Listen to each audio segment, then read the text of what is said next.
Welcome everybody. So today I'm just going to go over different things that I've just acquired over the years, things I've learned from other people, things I've learned from myself, just from fishing myself. But we'll get started. So the four main game species to target off the surf. Obviously today we're just going to discuss surf fishing. There's so many other ways to fish, but I mean we would run out of time tonight. So it's going to emphasize on striped bass, but another species is bluefish, summer flounder, and weakfish. Summer flounder I'll also talk about pretty big because the season opener is actually tomorrow. So I know a lot of people are going to be waking up real early, going out to catch some summer flounder, whether it's off the surf or off the boat. So real quick regulations, this does not have the seasons listed, but you can actually see the 2021 saltwater regulations summary poster. You can actually just Google this, it comes right up and it's real easy to read. That poster basically organizes all the regulations and makes it easier to read. So striped bass, this is a newer regulation. That will be one fish, 28 inches to 38 inches. You can no longer keep the breeders. Summer flounder is going to be remaining the same at 3 fish at 18 inches. Weakfish will be 1 at 13 inches. And bluefish is 3 fish. Many people ask me, well, if I keep a small bluefish, does that count? Yes. I know often I use small bluefish for catching summer flounder, but you can still only keep 3 of these, even if it's a 4-inch fish or if it's a 30-inch fish. So how to properly measure a fish. I'm going to get over through all these regulations, and then we'll get to more of the techniques just so I can get the boring stuff done. But in the picture, as you can see, this is what I call a bump board. So you're basically putting the front of the fish up to the front of the board. It's allowing you to get the full measurement, and you're allowed to pinch the tail, but the most important part is the mouth has to be closed. If you have the mouth open, you're going to get a little bit of extra length out of it. Another thing that many people don't know is if you have a tape measure with you, you should always measure the fish from underneath. I know many people have the issue of measuring striped bass, tautog, species that are more round. You can actually get an additional ½ inch to an inch when you're measuring over the body because the girth adds to the length of the fish. So I usually put my tape measure down and then put the fish over top if you don't have a bump board. So one thing that you need before, if you're a beginner, if you want to get introduced into saltwater fishing, you want to go fish off the surf, you do need a saltwater registry. Other states charge for this, but New Jersey, it is free. So anybody 16 years or older, you have to get this. You can Google it. It's as easy as that. You go online, you put your information in real quick, and you can just screenshot that, print it out, and have it on you.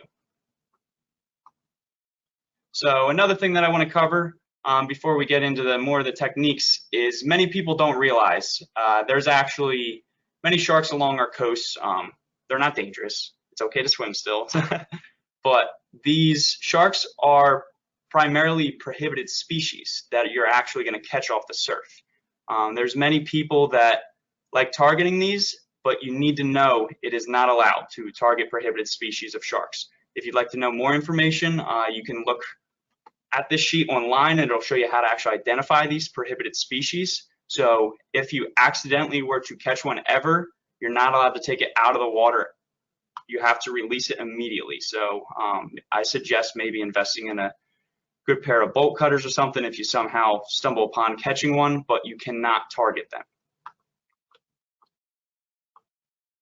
So to the techniques. So reading a beach. Reading a beach is, in my eyes, one of the most important parts about surf fishing, because if you go and just randomly cast and you're fishing in a foot of water, the likelihood of you actually catching a fish is way lower than if you actually know what you're doing and you're casting in the trough or the cut. So I'll talk about what those terms mean.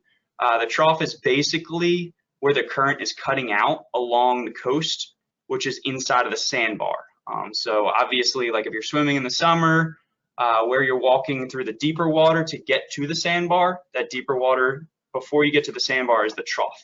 This is a great place to target fish. Sometimes people actually just lob casts out like 5 feet in front of them, and you would think they'd never even catch a fish, but there's deeper water there if there's a nice trough. So always give it a try because there may be fish scavenging around.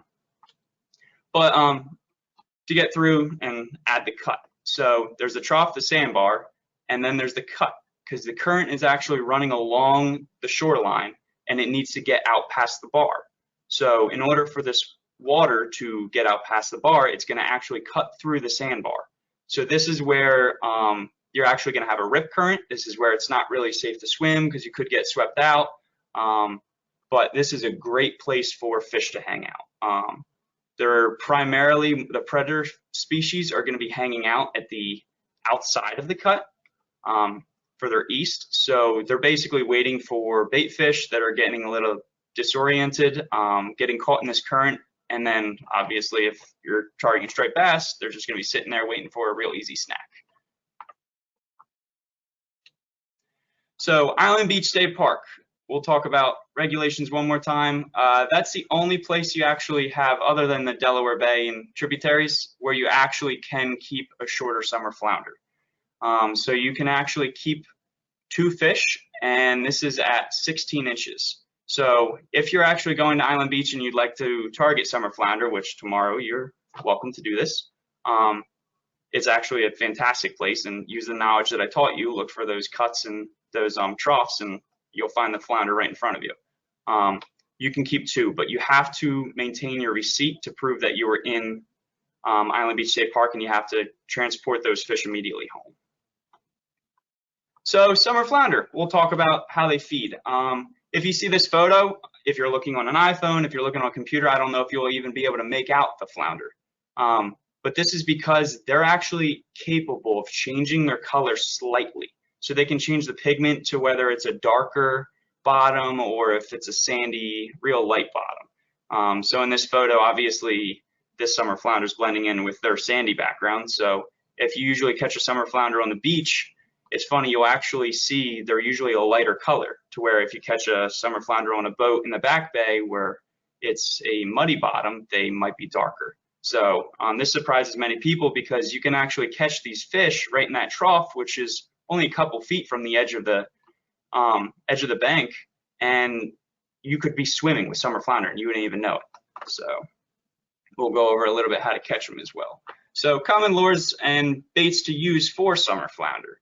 So most popular is bucktails and gulp. So you can put the gulp on the bucktail, or you can just use a bucktail, put some bait on the bucktail as well. Minnows, squid. Spearing is actually one of the cheaper baits to use, but honestly, I think it's one of the better baits to use if you're just looking to put a better scent on the hook. But I always love bucktail and gulp. So in the top right-hand corner, you'll see this is a teaser rig.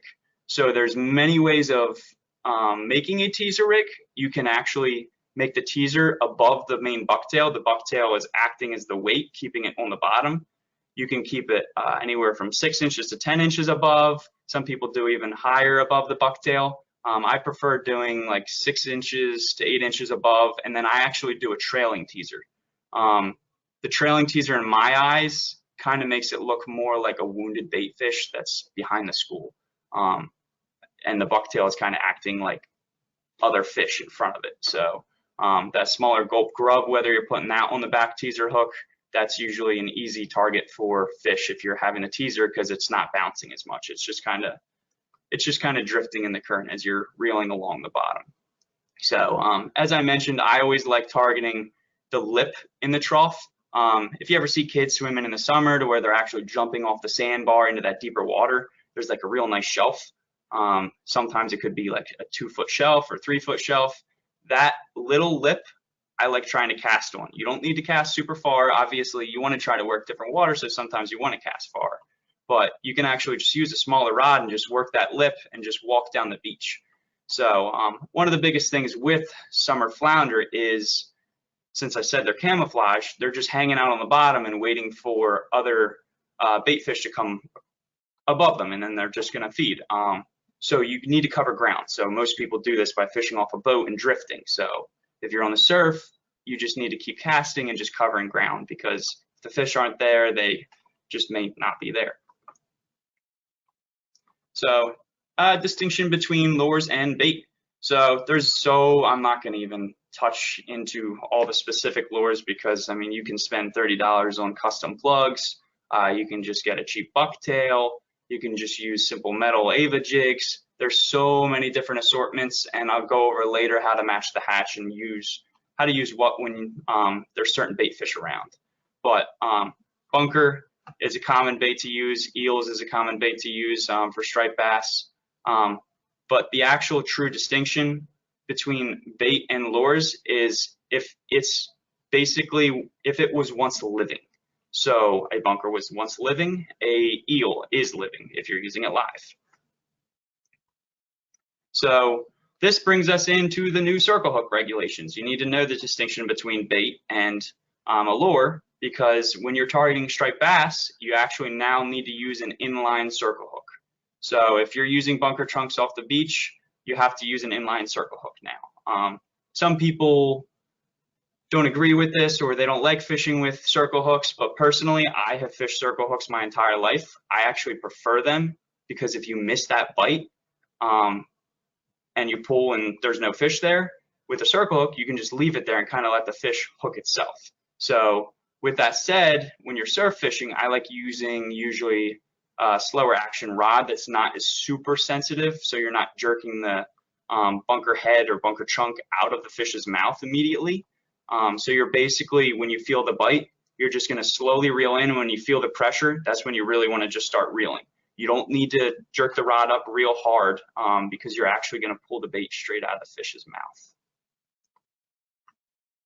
So differences in weights. This gets real specific, but this actually makes a huge difference. Many people don't know that there really is a difference. Some people may just use bank sinkers in the surf, which a bank sinker is not covered in these photos, but a bank sinker is a little bit more rounded. It's more for drift fishing, so they're not going to really cling onto the bottom. But these three, the frog tongue, pyramid, and Sputnik. So the frog tongue is my personal favorite because it actually has that lip that's going to dig into the sand and keep your bunker chunk or whatever bait you're using from moving in the current. The pyramid sinker is also fantastic. It's going to hold your bait still, but it has a tendency to roll a little bit more than the same ounce frog tongue you would be using. But the Sputnik definitely will hold your bait still most effectively, although it's going to sacrifice casting distance. There's so many other weights that I could go over. There's Hatteras sinkers, but again, we just don't have that much time. So hooking bunker. Many people think this isn't that important. I personally think it kind of is. In this image, ignore the J hook. This is just a photo that I had. Obviously, you need to use circle hooks now. So if you're fishing little to no current, I prefer hooking it like the first image, to where you're actually going behind the head. This preference is because it's in that soft meat. So when you actually have a fish come by and it's inhaling that bait, and then the circle hook's working its way out to the edge of the mouth, it can rip through that soft tissue, rather than if it's through the actual gill plate, it's going to be stuck in the bunker and it's not going to be able to come out and stick into the striped bass's mouth. If you have moderate to heavy current, the reason why I hook them actually underneath of the chin is because it keeps all the juices inside of the bunker. Because it's very important to have fresh bait, not having cloudy eyes. So they have just a lot of slime inside of their mouths. So keeping this mouth closed, if there's a lot of current and you hook it behind the head, the mouth is going to end up opening. And all those scents are going to just release and your bait's going to run out faster. So the use of bunker chunks. There's actually different uses for each part of a bunker. So I prefer targeting larger fish with the bunker head. You can actually target specifically striped bass. If there's bluefish around with the bunker head, you may still have a dogfish or bluefish pick up the head if they're larger, but I just like using the head because it kind of keeps you away from catching all the skate and all the dogfish and bluefish when I'm not trying to catch them. So, but the middle pieces are great. They have a lot of guts in them. You can actually use clam ties to hold, well, clam ties, you can actually use dental floss if you have that at home. I think everybody has that. You can use that to tie in the guts underneath of those two middle pieces. But then the last two pieces, I personally like the second best just because they actually cast the furthest. So if you're really trying to work past the bar and you're trying to get your bait out in past the cut, I would put one rod out with one of the tail pieces, and then maybe I'll have one rod out with the head a little closer in. Or if I'm able to cast the head out past the bar and on the outside of the cut, then I'm still going to put the head out there. But I like varying it, keeping one out at the end of the cut and one out maybe in the trough or in the middle of the cut. So then that way, if there's fish moving around real close in, you have the opportunity to catch them. And if there's some just past the breakers, then yeah, you're able to catch them. So wind direction. Wind plays a huge role in surf fishing. So the reason being is because bunker, menhaden, one of striped bass's favorite snacks, actually swims against a light to moderate west wind. If you actually look on a satellite map of New Jersey, you'll notice a west wind coming from the west is going to blow directly out to sea. So these bunker are basically going to take shelter right along the beaches where we can actually access them from the surf, and you don't need to go in a boat. So my best saying is west is best. If you look on the New Jersey coast, west northwest ends up being actually even better because it's directly off the coast. So wind affecting the water temperature. This is something, if I could interact with you guys, I'd actually ask. Does south wind or north wind make the water colder? Many people that I ask this question would say south wind will make the water warmer because it makes the air warmer. You're getting a climate from further south, which is usually warmer. But this actually causes the water to get colder. This is due to upwelling, due to natural phenomenon. I could get into more details, but it's actually making the water colder to where a north wind could actually make the water warmer because of this causing downwelling. Also, as you have a west wind, this is going to cause this surface water to run outshore and the deeper nutrient-rich water to come up as well. So it may make the water a little bit colder. Knowing this will allow you to predict whether the fish are going to bite a little bit better that day. For say, I'm fishing in the spring and I want the water to be a little bit warmer. It's not to that temperature yet. So maybe a north wind would be a little bit better. Or if you're fishing in the fall and it's not yet cold enough, if you actually have a south wind, it may actually make that water temperature a little bit colder, and it might actually start trigger the bass to start biting. I don't prefer a south wind. I still prefer a west wind over any of them. But then we'll go into water temperature. So the ideal water temperature is actually 50 to 70 degrees. Striped bass begin to take off when the water temperature hits 48 to 50 degree mark. So that's like the start of the migration. But the ideal is 50 to 70. Residential fish, which we have many in our back bay areas, they're capable of living in the sub-freezing temperatures over the winter time. Obviously the water's not getting that cold, but it's going to get a little bit lower than 70. And the back bay waters may reach a little bit higher than 70 in the summer as well, but these residential fish are still capable of living there. But usually they tend to be smaller. You can catch a decent amount of keeper residential fish, but they're not the big migratory fish that are like the 40 plus pounders. So ecological interaction, I can't even say that word right now. It's a big word, but I'll make it simple. Ecological interaction, how one species interacts with another. Knowing how striped bass, other predatory fish interact with what they're feeding on can be huge into learning how to target certain species. So obviously, if you see birds feeding on bait, the birds are feeding on the bait, there could be fish underneath of that bait as well. So the birds are a dead giveaway. If they're feeding on something. So there may be bait underneath of these birds, and there may be fish underneath of the bait. So you can also drive up and down the beach looking for bait just swimming around and splashing on the surface. If you see them starting to really splash, you know they're getting disrupted by something that's feeding on them underneath. But finding bait, this is the best for lure fishing. But if you can't find any bait when you're surf fishing, that's okay. You can still use bait. Just cast it in the area where bait fish would be, which is in the trough and the cut. So basically you're just waiting for these fish just coming around to scavenge for little bits and pieces here and there. And that's still an effective way to catch fish. So matching the hatch is really important. So personally, I've seen, everybody might have a different opinion. I have seen our fall runs changing because I remember when I was actually at Stockton going with my friends, we had fantastic peanut bunker blitzes to where I was using storm shads. You're trying to basically mimic a small bunker. But I have not seen a great blitz of peanut bunker being pushed up on the shore recently. The falls that I've been fishing most recently have been all sand eels. So a lot of people have been getting into throwing Ava jigs with teasers, basically because these are looking just like the bait fish, as you can see in the bottom left photo. But then if you know there's bunker around, or even if there is some sand eels and there's some bunker around, you might be able to target the bigger species by still throwing that bigger profile, which could be a metal lip, which could be a SP minnow, which is one of the most common lures for people to use. Which SP minnows I think are great because honestly it works for sand eels, it works for bunker. It's kind of that great in between. So, but the profile is basically the size and shape. With an SP minnow, it doesn't have that real fat body look, but if you're actually looking at it from underneath or above, it's going to have the same thickness as an actual bunker would have. So that's great, but then it's going to still be long and skinny like a sand eel.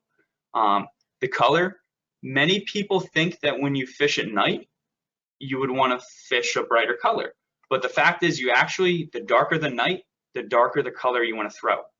This is because these fish are actually sitting on the bottom, and when they're looking up and looking into the moonlight, the silhouette of a darker lure will stand out more than the silhouette of a lighter lure that's going to actually blend in with the lighter background. So during the day, unless the water's dirty, you can throw the lighter colors. You don't need to throw black, although some people prefer throwing darker colors during the day. Sometimes they think that's just going to be the right lure to use. So it's preference, but I'm just giving you little tips that I found out that I think are make it a little better. So water clarity. So dirty water and clean water. Obviously, striped bass, they use sight. They do have a lateral line to sense bait fish around them, so they can feed in very dark water and dirty water. Although if you're fishing in dirty water, it's better to have a scent, and using bait might be the best, so that the fish is just coming around. It doesn't really need to see your bait, it's just going to smell it. Chartreuse is one of the most easily visible colors.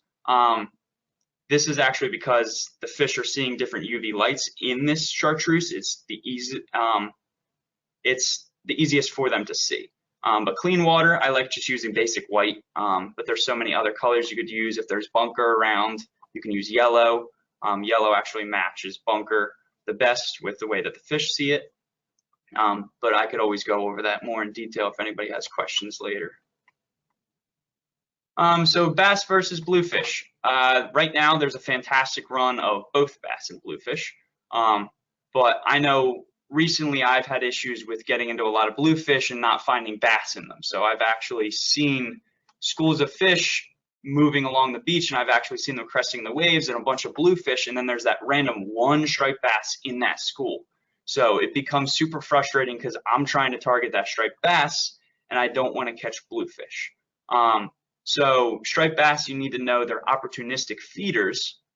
They can be actually very selective of lures and baits, but bluefish are aggressive feeders. Sometimes they bite almost anything practically. You could put a soda can out there with a treble hook sometimes and catch a bluefish if you're in a really good bite. But shiny lures often work the best. This draws their attention since they're so aggressive. But if you want to switch it up, say I'm catching a bunch of bluefish and I want to catch a striped bass, it doesn't hurt to try something different. A jig obviously may be a soft plastic, whether I'm using a paddle tail or shad, bucktail, but try to get underneath of the schools and work it on the bottom a little bit slower, and maybe you'll have a better chance of catching a bass. Or sometimes I just use a white lure rather than a shiny lure and just a real big profile for bunker. You'll catch bigger bluefish, and you'll also you'll have a better chance of catching a striped bass. So as I was mentioning before, how to exploit the difference in feeding habits. Like I said, like 3 years ago, we had fantastic bunker blitzes along the beach. But of course, everybody chases the birds. Everybody just tries to cast into the middle of the blitz going on where there's splashing fish everywhere, which is great. You can almost guarantee casting into these and catching a fish on almost every single cast. But if you truly want to target a giant, you want to find bunker schools or you want to find balls of bait, and you actually want to cast past them on the surf, on the edge of them, or actually just underneath of them. So these larger striped bass, they're very lazy. They're not going to be shooting into schools. You may catch a larger bass that's shooting into a school of fish, but usually they're just going to wait for all the other bass to feed, and they're just going to eat the scraps underneath and use less energy. So obviously they're big, they've been around for a while. They know how to use the least amount of energy and still feed. But I like using lures that can be worked on the bottom in the same instance. So you're basically working a shad or a jig or something underneath of a bunker school, or I like using big 7-inch, maybe even 9-inch shads, not really off the surf, maybe 7-inch shads, and work it just right underneath of that bunker school, and you'll better your chance of catching a real nice fish. So now I think I took about a half an hour. So if you guys have any questions, I'm around to answer any of them. So, and I will mention one thing before I get any questions. If you guys ever see anything, obviously I'm with New Jersey Fish and Wildlife. You can actually call this DEP hotline. It's 1-877-WARN-DEP. So if you see anybody keeping too many fish or too small of fish, definitely give us a call and let us know information, good details about the individual, and we can try to get an officer out there. Okay, thank you, Ryan. Yep. We do have some questions for you. All right. John asks, can you use bluefish for bait? Can you use bluefish for bait? Yes, you can only keep 3. So if you already used 1 as bait, you can only keep 2 more. Great. The next question Rick asks is, what is a good size circle hook? I'm going to guess that probably depends on the species you're fishing for. Yeah, it depends. If you're using bloodworms, bloodworms are used usually like in the rivers. I prefer like a 4 to 6 or so. But if you're using bunker chunks, I like an 8-0. I think I bought just like a giant 25 pack of 8-0s. That's what I use. Some people use up to 10-0s. Great. What is the legal course of action if a bass is caught over 38 inches and it obviously dies because it bounces off the riprap rocks? It obviously dies. Is that? Yeah. Sorry, could you repeat that? Yeah, so if you, the question is, what is the legal course of action if a bass is caught over 38 inches and it dies on the rocks while bringing it in? You still have to try your best to release it. People are going to use that excuse. I hear stories every single day.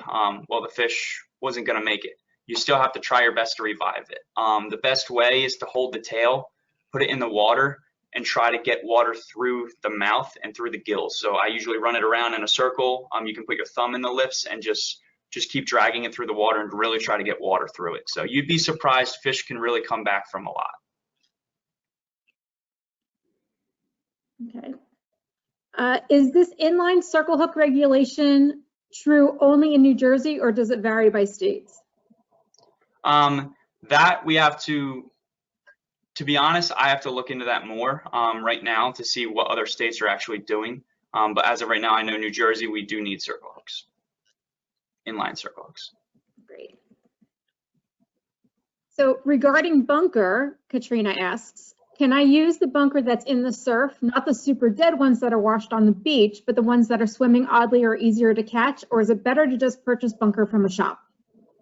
If you can catch your own bunker, that is the best thing to possibly use. I actually, when I go out on my boat sometimes, I actually bring home my own fresh bunker and then bunker truck at the beach that night because I know I caught it and I know it's fresh. Fantastic. So Eric wants to know, if you see dolphins working the water, is that a good sign or a bad sign?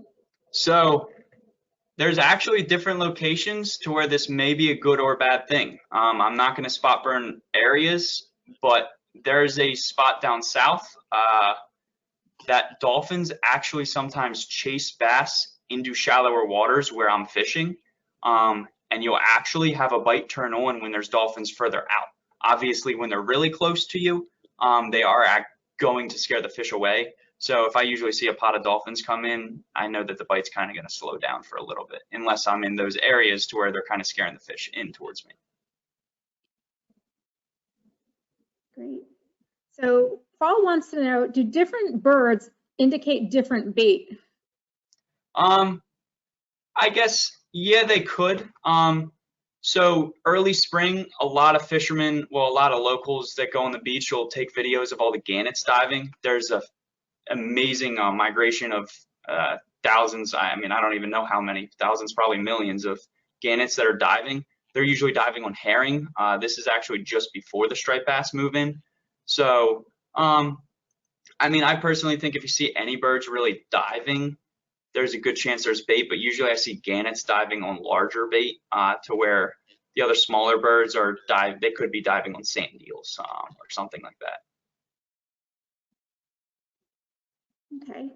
What's the best lure to use for bluefish? Best lure to use for bluefish?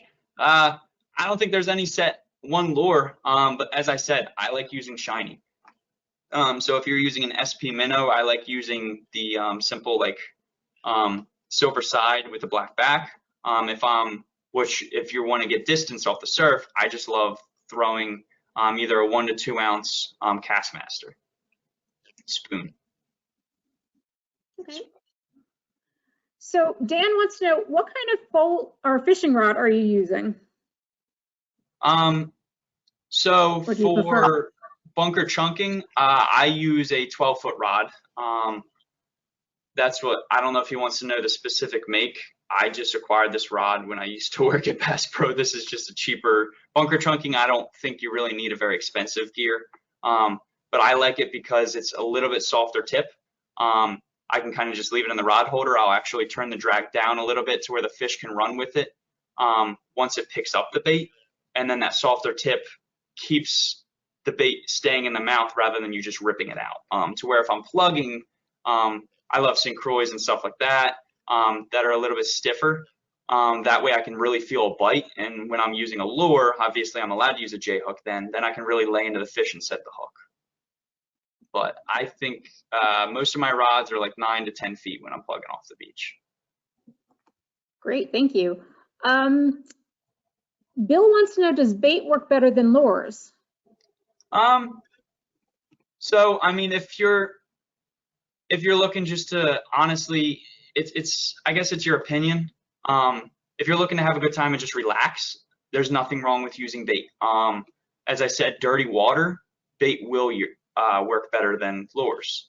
But any given day, there's no way to say that bait is going to be better than lures.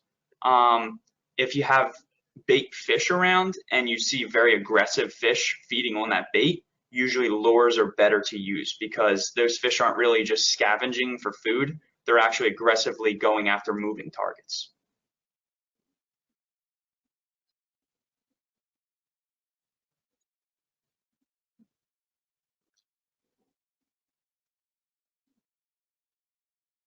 Okay. What's the best time to surf fish? Best time to surf fish. So, I mean, I could get more into details. The moon's play a big role in it, the tides.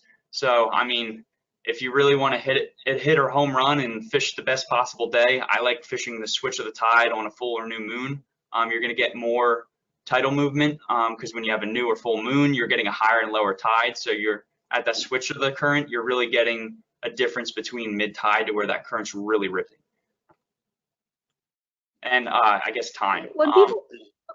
Obviously, like early morning and right before dark is the best. I like fishing at night a lot of times for the bigger fish. That's when I think I catch the most big fish rather than day, where just most of the schoolies are coming around. So. All right. So let's see. When people say that metals work best for bluefish, what do they mean? Metals work best for bluefish. So you can go to any store. You can actually just go to Walmart. One of the most common brands is Castmaster. There's crocodile spoons. They're not actually like a dining spoon. I don't know how best to describe it, but it basically is just a shiny piece of metal that flutters a little bit when you reel it in. Sometimes they have a tube behind them. Sometimes they have a hook with bucktail tied on it. But yeah, spoon is usually a flatter version, and then like Ava jigs are usually like a real thin metal lure. So that's, I guess, the best way of explaining it. All right. So talking about weights, can you discuss a little bit about size weight? Yeah. So it depends where you're fishing. In ounces? Yeah, yeah. So it depends where you're fishing. I know like LBI has a tendency to have larger waves than like Seaside. I mean, I may be wrong, I may be right about that, but if I have larger waves, I'm usually throwing, I think my rod's rated 2 to 8. I have some heavier rods, but I like my 2 to 8 the best. So I'm usually throwing 6 ounces with a bunker head, but you really want to watch overloading your rod because the bunker head's going to weigh a couple ounces. So you might actually snap a rod, which I have done when I'm trying to really hold bottom and we had a lot of rip current. So, but yeah, I like 6 ounces, but you can hold with perfectly fine sometimes with 3 or 4.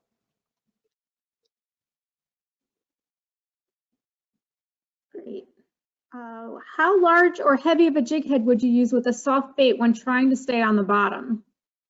Off the surf, I believe most of my paddle tails I throw off the surf. I rub bottom on like with a 1 ouncer sometimes. If you're working the trough, 1 ounce is sometimes good. But I mean, you could get away with even a 1/2 ounce, but I kind of like a 1 ounce bucktail or 1 ounce jig head. But obviously, sorry if I'm cutting you off again. If you're working like an inlet or something, I like using like 2 ounces. Okay, so what are some of the best beaches to fish without requiring a beach tag? Without requiring a beach tag? From the best of my knowledge, I don't know any beach that you can go to without having to buy a beach badge. Island Beach State Park, you need to pay at the gate. Seaside, in the summertime, you can go before the lifeguards or after the lifeguards are gone, which I do often, and you wouldn't need a beach badge. LBI or any of the southern beaches, same thing. But I personally don't know any beaches that don't charge to go on them because, yeah. All right. So Andrew wants to know, if you're fishing in brackish water, as in the Toms River where the snappers are 6 inches, 3 will not make a meal. Is that still the limit? So I'd have to look up the actual, it's still the limit. 3 is still the limit. Because bluefish is not a freshwater managed species, if I'm saying this correctly. So it definitely still is 3, but I'd have to look up the actual, there's defined freshwater lines if you actually Google it. So the Toms River, the Mullica. So the Mullica is actually Crowley's Landing. So if you go further west of Crowley's Landing, you're in freshwater. If you go east, you're actually in saltwater. So you need a freshwater license when you're west, and you need a saltwater registry when you're east. Okay. What type and pound test line do you recommend? That comes from Doug. Okay.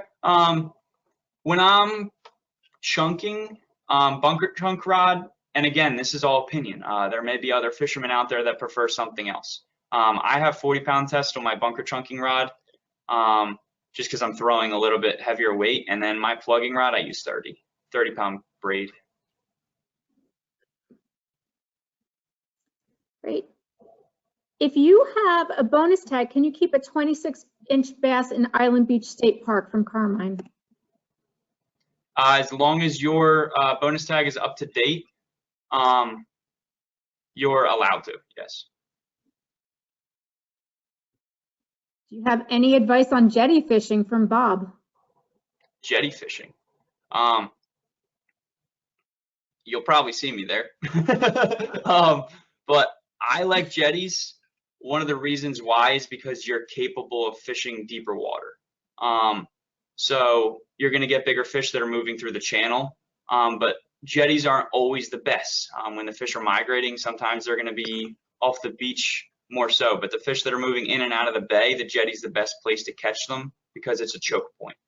But fishing jetties, it's a different thing when you're trying to target bass and rather than bluefish, because you want to try to learn how to work a bucktail on the bottom or get like a shad or paddle tail towards the bottom. So finding out like that perfect weight in the current, in whatever current you're fishing is key, I guess, to working it near the bottom, but you don't always have to bounce it off the bottom.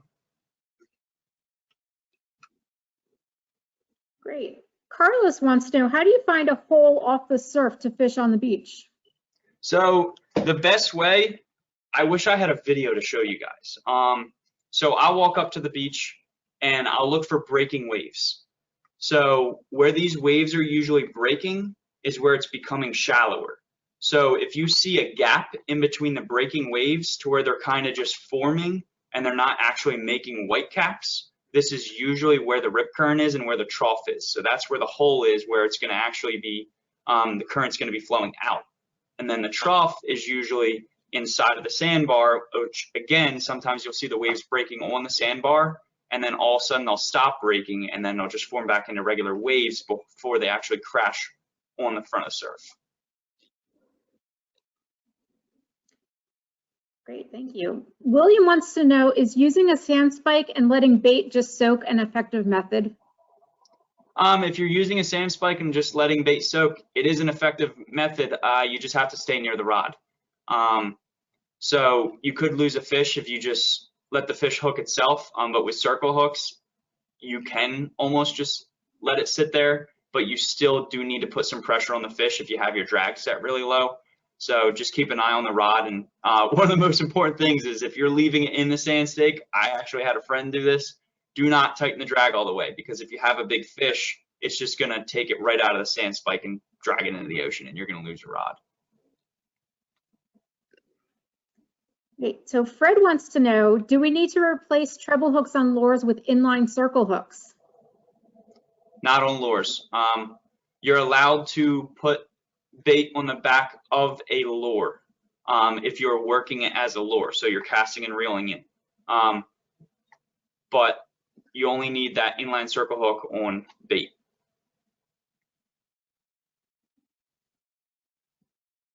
Great, thank you. Is there a maximum number of rods you can have in the water at one time? Maximum number of rods off the surf? There is a freshwater regulation for this. But for saltwater, as far as I know, there is not.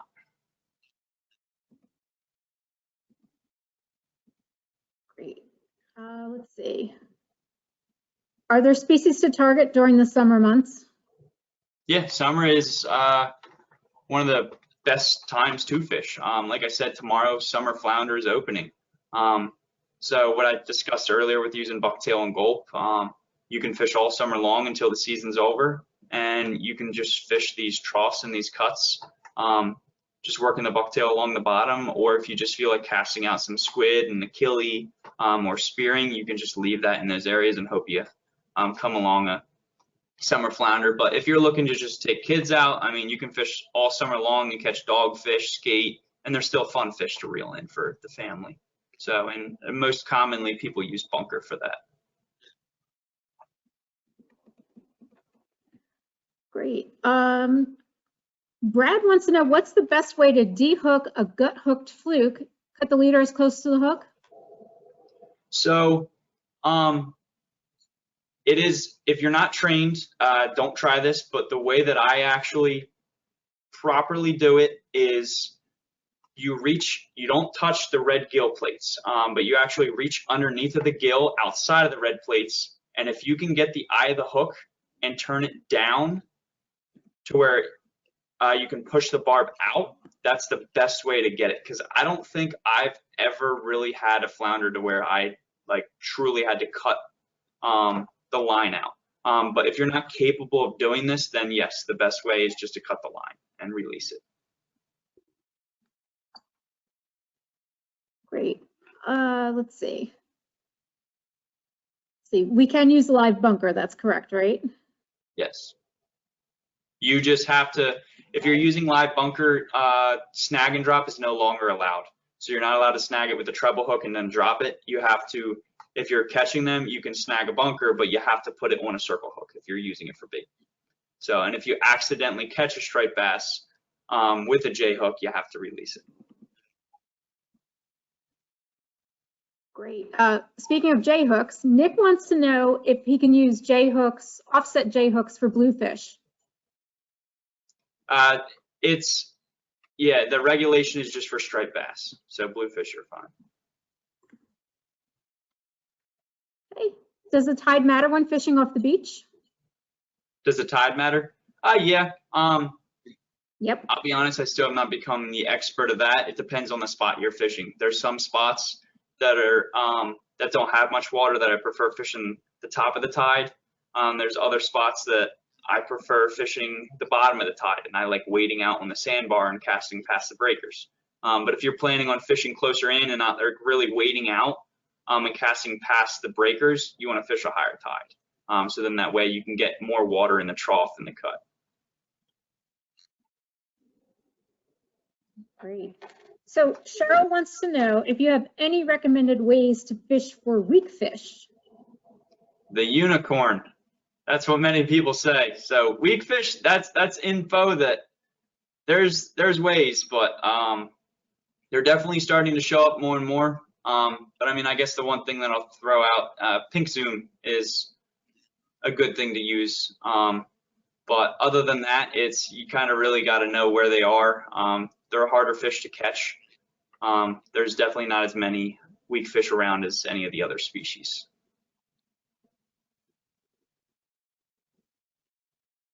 Great. John wants to know what's the best rig to use in the surf, i.e. fish finder or drooper loop, long cast, what do you prefer? So I go back and forth. If I have a lot of current, and even if I'm using 6 ounces on my 8-ounce rod, I don't want to cast any heavier than that, and my bait is moving a lot, a fish finder rig sometimes will get tangled up, and when you hook up to a fish, it might actually break because the fish finder, the slide that goes up and down the line, gets wrapped around, and then it just causes a weak spot in the line. So in that case, I'll actually tie a dropper loop and just do a very simple 6-inch to 10-inch leader out to the hook, and then just a simple overhand knot underneath of that to the weight. So you're basically just giving, I'd say, like I said, like 6 inches to 10 inches of leader to the hook, which many people think you should use a longer leader, but I prefer using shorter leaders off the surf because it actually casts further. Great, thank you. So Rick wants to know, how do you determine the line separating saltwater requirements versus freshwater? Specifically, he's kayak fishing and wants to cover his bases. So as I said, it's actually defined in the if you Google just New Jersey's freshwater fishing line, they'll actually say the actual definition lines. I know definitely because it's the area that I patrol. Crowley's Landing, as I said before, if you're west of it, you need a freshwater license. If you're east of it, the boat ramp, you will need your saltwater registry. So you just have to look on, and they have the definitions for each river. If you're fishing in the bay, you don't have to worry about it. The only places that these really matter is like the Great Egg Harbor River, the Mullica River, and Tom's River. So that's where they're going to actually go up and reach freshwater. Great. Alan asked a great question. He wants to know what's the best way to land and release a larger fish, like a striper, without dragging it up on the beach. So best way of doing this, if you're in waders, which you're going to risk the dorsal fin puncturing through your waders, which I've had happen. But the best way is to, obviously you got to worry about your rod getting wet. If you're capable of bringing the fish up, you got to kind of land it in the sand. I mean, that's what I do at least. And then if you can set your rod down, whether you're sticking into the sand, you don't want the reel touching the sand, or if you're handing it to a buddy, then that way you can go down and just release the fish while you're in the wash. And there's people that say you don't want to hold the fish vertically, you want to hold them horizontal. I don't know the actual science behind that, but they say like the fish has never felt the weight of itself, so you don't want to hold it vertical just by the mouth, so you want to support the stomach. So as long as you keep it horizontal and you just immediately unhook it and keep it horizontal and then throw it back, if you take a quick picture, just hold it underneath the belly rather than putting a boga grip in it and holding it vertical. Great. Keith wants to know, which is more important, lure size, color, or action? I would say, oh man, size and color, I feel like would go. Good question. Yeah, I guess size and color, I don't think color matters that much. I think size is honestly the best because there's so many lures out there that I personally think just attract the fisherman's eyes rather than the fish themselves. So it's, the profile is what they're seeing. They're seeing the silhouette of it, and if it's the same size as the fish that they're naturally feeding on, then I think you have the best possible lure. Great. Katrina wants to know, what's your thought on squid as bait? Squid's fantastic bait for a flounder. Summer flounder, I like to put a lot of squid strips on my bucktails. That's a little bit more action. It gives it that tail, and they naturally eat squid. I've never used squid for striped bass. If you go further up north, like to Cape Cod or Montauk and stuff, they actually feed on squid more up there. So you're going to use like white big pencil poppers, stuff like that, that actually matches squid. But I don't really use squid presentations for anything other than flounder. Great. So we have a couple people who want to know, what's the best tides to fish, going out or coming in? Again, it depends. Well, I will say this. So say it is early spring and the water's still trying to warm up. If you get a nice sunny day, an outgoing tide, the warmer bay water is going to run out to the ocean. So the end of outgoing is going to be warmer. Therefore, if it's early spring, that's going to be the better time to fish. To where in the fall, it may be different in that area because the water temperatures are going to change from the ocean to the bay. But whichever side, I guess, is warmer or colder, and if you need the water to be warmer or colder at that time, you just think about, do I need the warm bay water flowing out to warm up the ocean and make the fish bite more? Then I want to fish outgoing. That's how I look at it.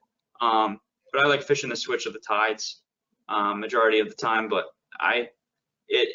every time I think outgoing is better, and then randomly I catch more on incoming. So I don't think there's a set time. All right. A couple more questions. Can you comment on the use of fish finder rigs? Yeah. So fish finder rigs, I wish I could show you guys like how to actually make one. It has a slide that slides above a swivel where your leader is. This is great for circle hooks because if you set your drag low, it allows a fish to basically just take your bait without feeling the weight of the lead on it.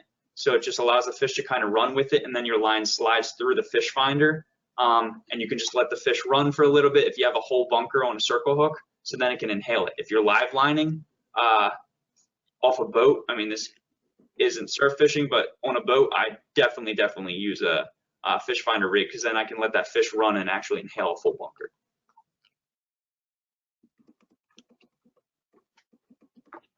Wonderful. Let's see. Are there any specific tactics for surf fishing bays as opposed to ocean beaches? Yeah, so I mean, I could talk about that. I mean, you can actually track the fish. So understanding what they do each year, so striped bass, they spawn in freshwater. So knowing this, you'll know that they go up the Great Egg Harbor River, they go up the Mullica River. So real early season, these fish are going to be moving up these rivers to spawn, and you're going to actually catch them in those rivers rather than on the ocean front. But then when they're done spawning and you start getting the fish moving out of the Delaware, you get the fish moving out of all the rivers by us, they're going to move to the surf. So like right now, all the fish are off the surf. All the fish kind of moved out of the local rivers. There's still a bunch of residential fish and schoolies that are in the rivers, but all the bigger fish you're going to find right now usually by the inlets and the surf. Great. Let's see. If you have a bonus tag and you only want to keep a single fish, is it okay to use the bonus size limits, or do you need to use the regular size regulations? That's from Alan. So he's saying if you have a bonus tag, you're allowed to keep a bonus tag fish. You're allowed to keep that size. I guess, did that answer it? Great. Yes, I think so. Hopefully. Let's see. Can you use eels for surf fishing, and how would you rig them? So eels count as natural bait now. They were living; they're a marine species. So I usually just put a circle hook straight underneath the chin. Some people don't like closing the mouth. Some people like, I guess, taking it out. Well, I prefer just under the chin and out a nostril. So right in the mouth. And when you're fishing them, you fish them super, super, super slow. You can reel them in like a lure, but you just pretty much want to keep pressure just to move it a little bit. Or you can just throw it out and let it sit there. But you kind of need to stun them a little bit, otherwise they'll tangle you up.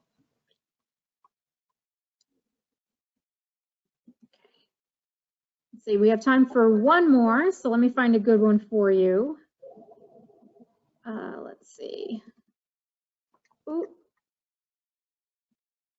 Do you have secrets to cleaning or unsmelling after using bunker? Lemon juice.